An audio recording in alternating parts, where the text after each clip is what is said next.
We move now to a developing story in Port Arthur. Gunfire rings out in the middle of the day at the Prince Hall Village Apartments in Port Arthur.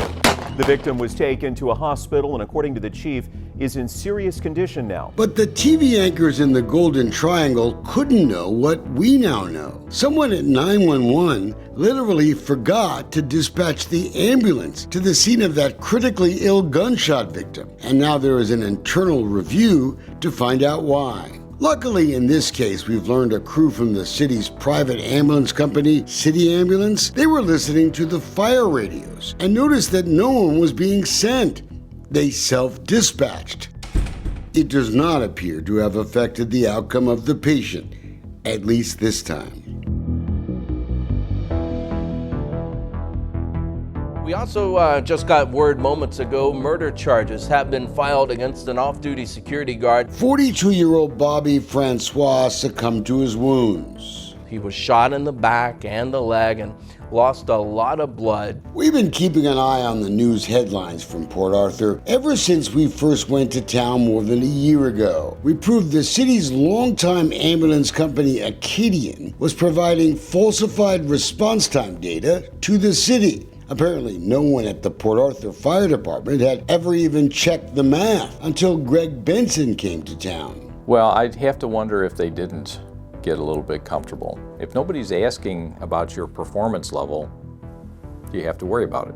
After the embarrassing revelations, Acadian Ambulance eventually pulled out of Port Arthur. How was Chief Benson rewarded for actually giving a damn about the safety of his town? He was fired. Do you think this is retaliation? Yes. By a city manager who got away with simply lying about his plans to investigate it all. Can I call bull, Mayor? It's been months. Nothing, not a squat's been done. Not a squat's been done. Can you believe it's already been a whole year since the chief was fired? And Benson? He's still fighting to get his old job back. The Port Arthur Fire Department has been in leadership limbo ever since. Instead of facing a likely lawsuit from Chief Benson, Port Arthur City Council should have reinstated him long ago.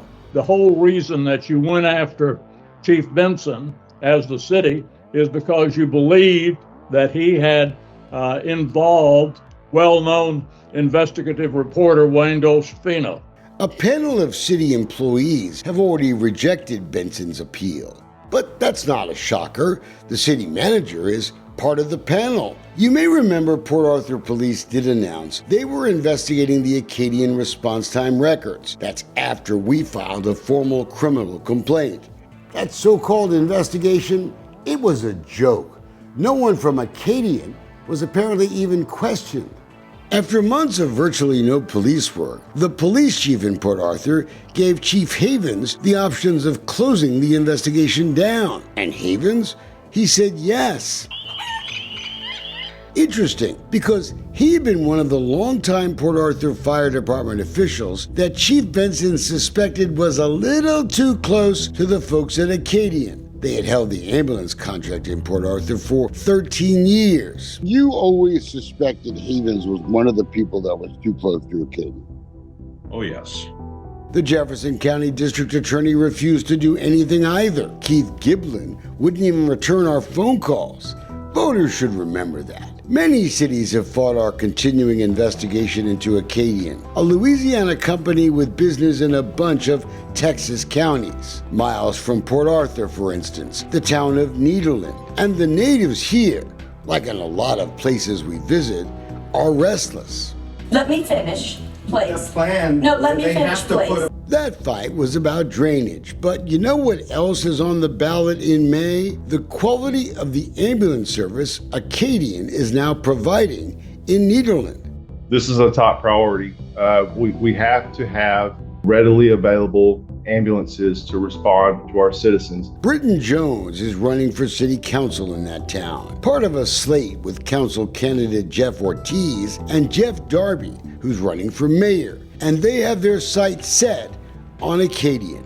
Are you guys, if elected, going to do a full review of this? Absolutely. A full 100% review of everything. Like Port Arthur, Acadian does not provide a dedicated ambulance, but it's held the 911 contract there for more than a decade. The private ambulance company does seem to have a lock on this area. And like Port Arthur, it appears that no one has been actually checking to see if Acadian's response time records are even true, whether they are providing the response times the ordinance requires they provide. The Nederland ordinance requires Acadian to respond to 95% of priority 1 calls in less than 8 minutes. It's there, it was put there for a reason, and it needs to be followed. I bet you know where this is heading. Under state law, we obtained the Acadian response time records, and in just 3 years, there were more than 2,000 times that Acadian Ambulance didn't even have an ambulance to immediately send when someone in Nederland called for help. It's called level 0 on the documents. In one case, it resulted in the ambulance arriving in almost an hour, 58 minutes. We found ambulance response times as long as 1 hour, 24 minutes in the data. It's true that Nederland firefighters respond to every 911 call, and they can treat a victim on scene. But then they have no way to transport until an Acadian ambulance shows up. Britton Jones went farther back than we did in his own record search. I was absolutely shocked when I saw the 2,786 level zeros over a 5-year period. Once again, we saw response time data from Acadian that simply can't be true. Response times as quick as 2 seconds to a 911 scene. A lot of clearly false data in here. Unless you're going from one side of the street to the other on all these calls, it's just not feasible. Every single town that has Acadian Ambulance should be looking at their response time records, because a pattern is emerging. In Nederland, the fire chief doesn't even know from the records what calls were important and which were routine. That means they can't possibly know if they're getting cheated or not. That is correct. The city ordinance says the Acadian contract may be terminated, quoting, if the EMS provider falsifies any information provided in their requested data. Guess Acadian is busted. Again.